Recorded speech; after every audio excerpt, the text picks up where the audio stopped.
Hi hello నమస్తే welcome to Praveena's kitchen. ఇవాళ మన వీడియోలో సింపుల్గా ఉల్లిపాయ పకోడీ ఎలా తయారు చేయాలో చూసేద్దాం. దీనికోసం ముందుగా ఒక బౌల్ తీసుకొని అందులోకి 1 కప్పు శనగపిండిని వేసుకోవాలి. ఇప్పుడు ఈ పిండిలోకి కొద్దిగా పసుపు వేసుకోవాలి. ఇప్పుడు ఇందులోకి 1 టేబుల్ స్పూన్ సాల్ట్ వేసుకోవాలి. ఇప్పుడు ఇందులోకి ఒక హాఫ్ టేబుల్ స్పూన్ అల్లం వెల్లుల్లి పేస్ట్ వేసుకోవాలి. ఇప్పుడు సన్నగా పొడవుగా తరిగిన ఉల్లిపాయల్ని 1 కప్పు వేసుకోవాలి. ఇప్పుడు సన్నగా తరిగిన పచ్చిమిర్చి, అలానే సన్నగా తరిగిన కరివేపాకు కూడా వేసుకోవాలి.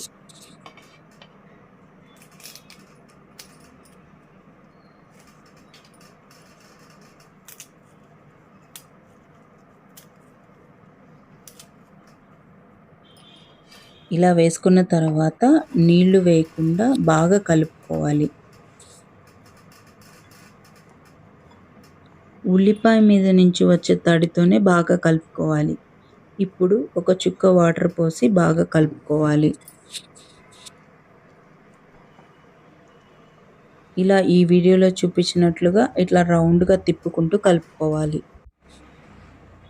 ఇలా బాగా కలిపిన తర్వాత ఇందులోకి వేడిగా కాచిన నూనె కొద్దిగా వేసుకోవాలి.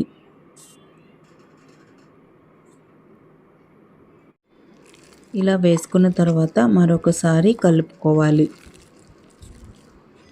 ఇలా బాగా కలుపుకున్న తర్వాత ఇప్పుడు ఒక ప్యాన్ పెట్టి డీప్ ఫ్రైకి కావాల్సినంత ఆయిల్ వేసుకోవాలి. ఆయిల్ బాగా వేడెక్కిన తర్వాత పకోడీలను వేసుకోవాలి. మనకు కావాల్సినంత సైజులో వేసుకోవాలి.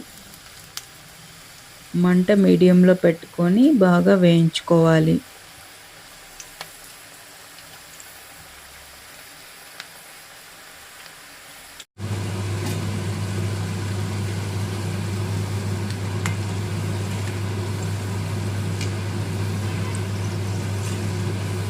పకోడీలు బాగా 2 వైపులా వేగిన తర్వాత ఇప్పుడు ఒక ప్లేట్లోకి తీసేసుకోవాలి.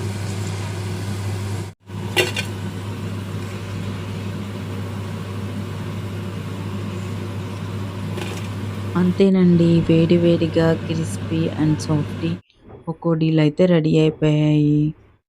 మీకు నచ్చితే ట్రై చేయండి. Thanks for watching. బాయ్.